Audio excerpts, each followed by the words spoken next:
Je ne saurais pas dire si à la découverte de son improbable présence, c'est l'éclat de la surprise ou la clarté limpide de l'attendu qui brilla le plus à sa vue. Il est certain de constater que la présence d'un arbre n'est pas d'une de celles que l'on attend dans les salles d'un musée. Mais en vérité est-il si étranger?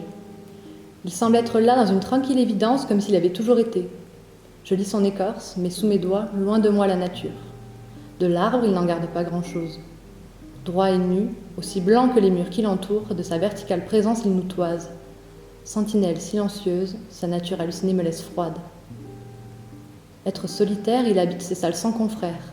Il est là, tronqué, sans racines et sans frondaison, unique colonne, vestige de temples fanés, voué à d'anciennes divinités. L'étrange matière veloutée qui compose son écorce n'est pas sans rappeler les neiges qui accrochent la terre gelée. Et malgré ce tronc sclérosé, reste le sentiment persistant d'être non pas face à l'arbre qui cache la forêt, mais plutôt face à la forêt qui se cache. Combien d'immensité dans les cannelures qui grimpent son écorce.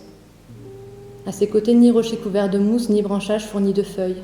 Mes pieds ne s'enfoncent pas dans le museau d'orang qui recouvre la forêt, juste mes talons qui claquent sur le sol devant la colonne déracinée.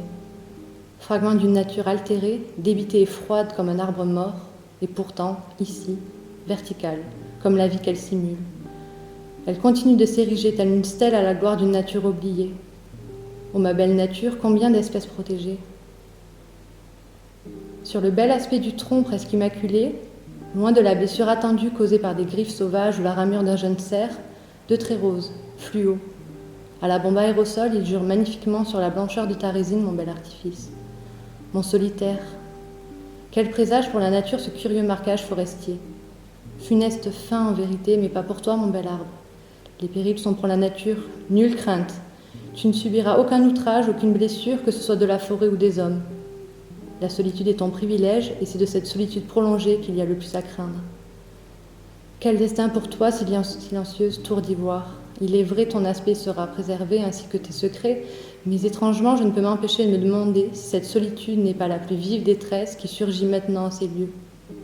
Tu ne souffriras de rien, mon bel ornement, mais ce rien n'est-il pas pire? En ces temps viciés, je déplore de ne pouvoir vous donner rendez-vous près de son écorce pour vous parler des 1000 histoires que renferment ces forêts. Je demeure seule face à lui, je me tourne vers les olures et je m'interroge sur ce que réserve l'avenir.